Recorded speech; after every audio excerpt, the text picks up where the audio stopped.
Mirror, mirror on the wall, what magical render settings shall I go? Okay, I wasn't really very good at rhyming. I know, also at singing. But I hope I'm actually going to be better at explaining our last topic, how to optimize images and renderings for presentation compositing purpose.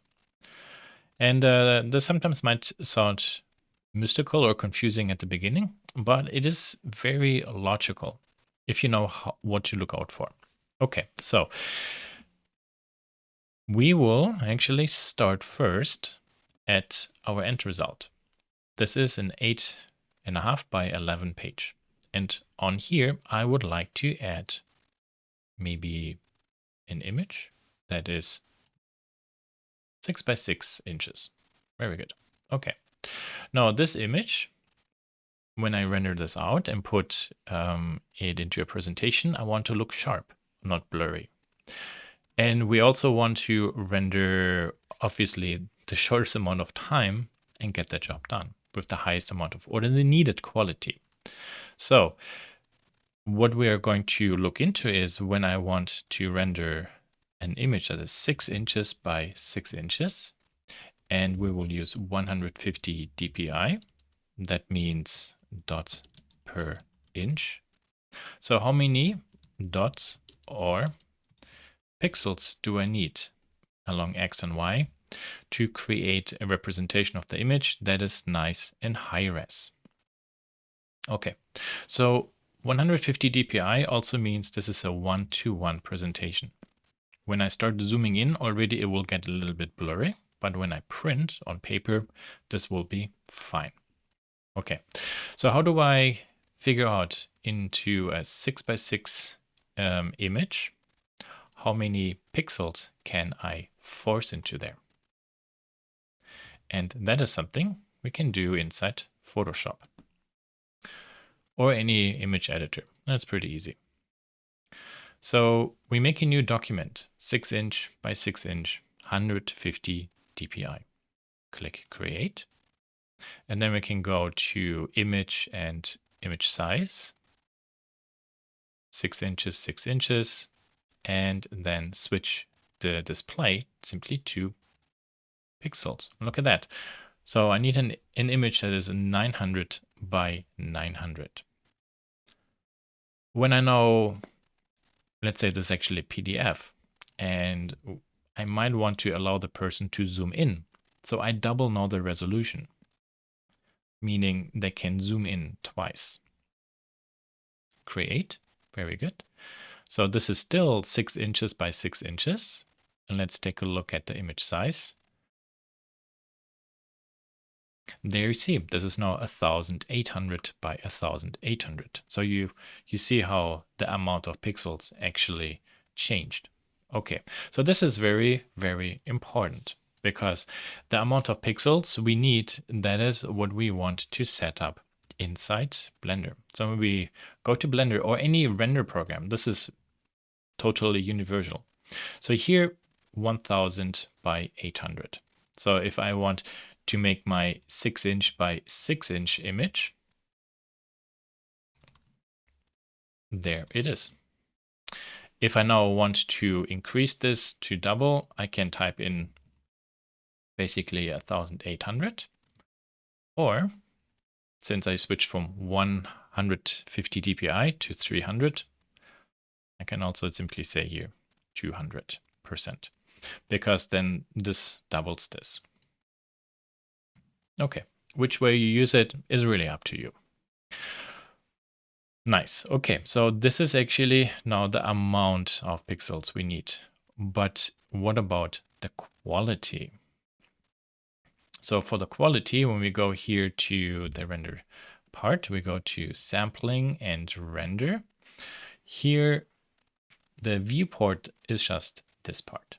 And the render, that's then the final image. And I actually created few renderings already, starting with 50, and then 150, and at the end 600. So when I go into the view render and I go to here, maybe I go full screen, very good. So there we can see this. This rendering took 1 minute. It was actually fairly fast. Looks pretty good. Yeah. We can see some things inside the wood surface. Okay, let's go to image 2. This is the image with 150 DPIs. 150 samples.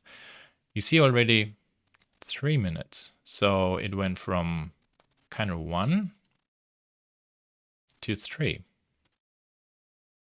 If we zoom in into a detail and change this, oh, now we can see there's actually really something going on.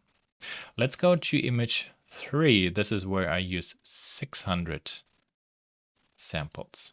And there we can see now if we compare this to the 50 and 600 sample, we gain a lot more definition in, for example, the wood or fine fabrics.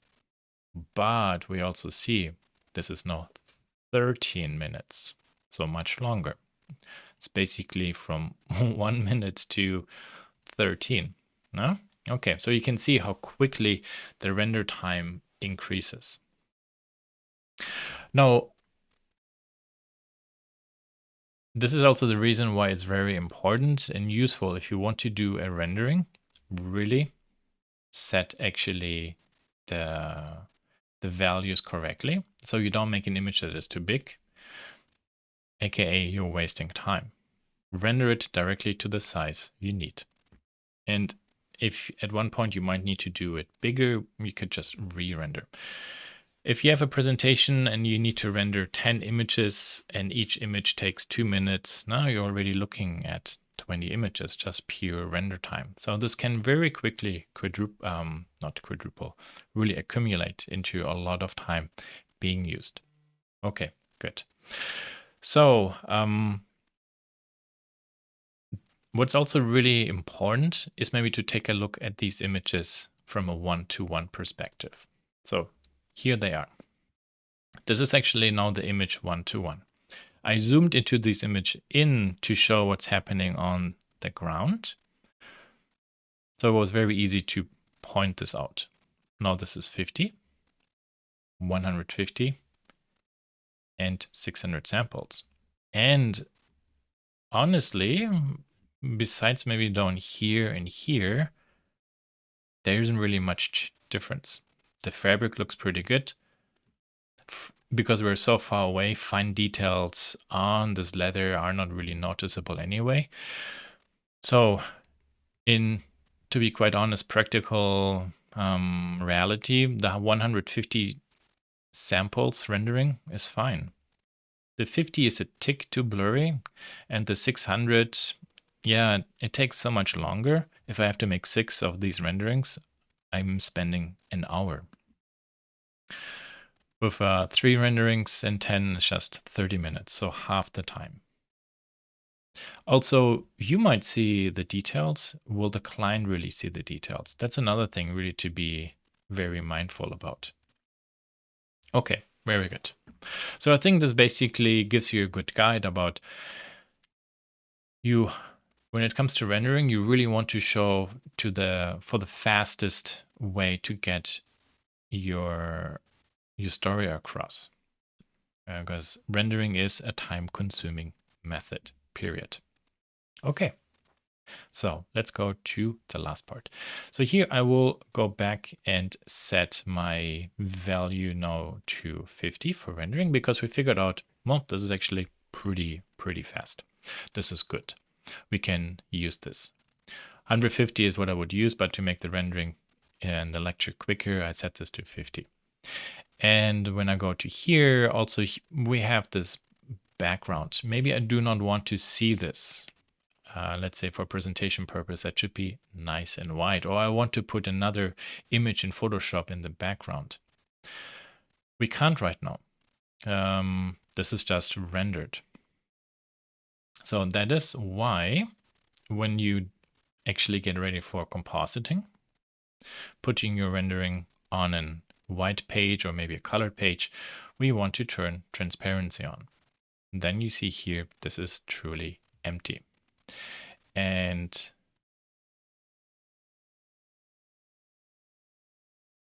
Go to here. I will select slot 4. Very good. And just do a render. Give it a second. And there it is. It's actually really great to have this denoiser built in. It really shortens render time down. Before the denoiser, we needed to use samples like 1000, 2000 to get good, clean interior renderings. Renderings and really took an hour or more. But now with the denoiser, we can really cut this down to a very, very short moment, which is perfect.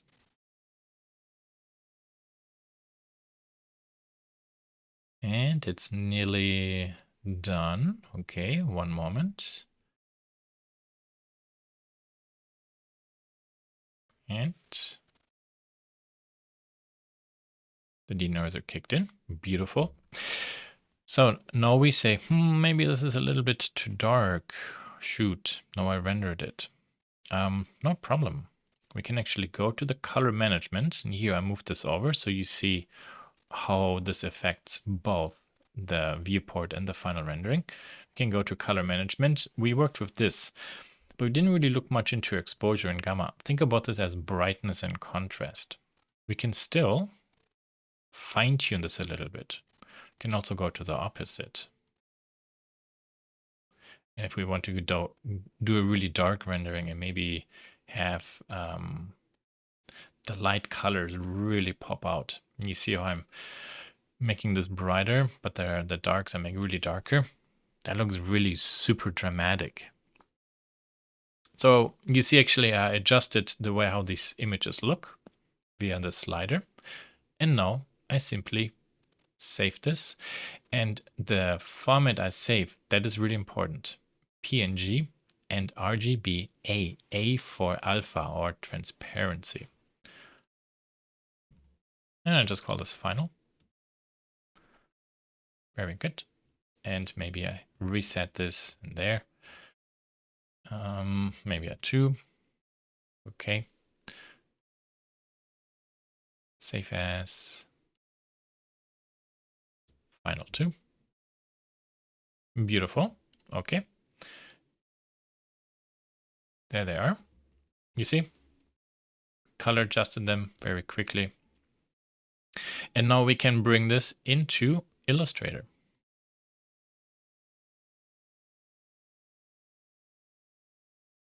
So there's the image. Now this image looks really big. That is normal because now we have to scale this one down into 6 inch by 6 inch.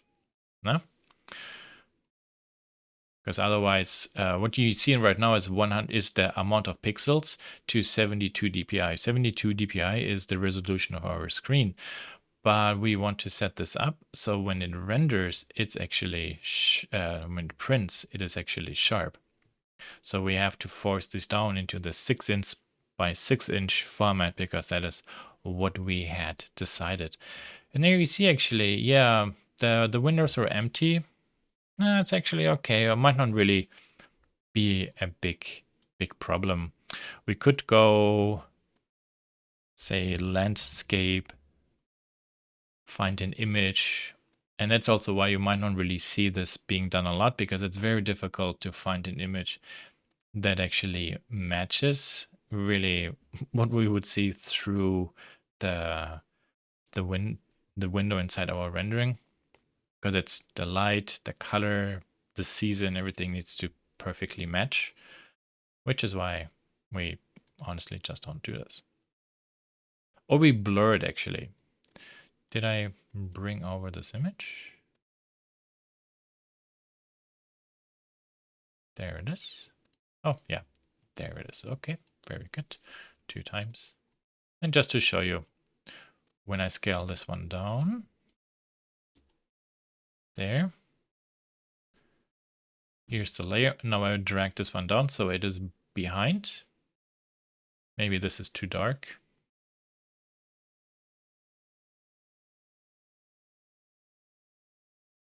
There.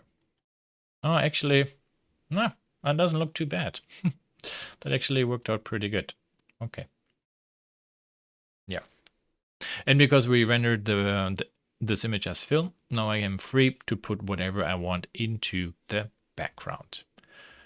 Very good. And that honestly sums up really everything at the basic level that is needed to know how to render images out effectively for compositing and presentation purpose. That's it.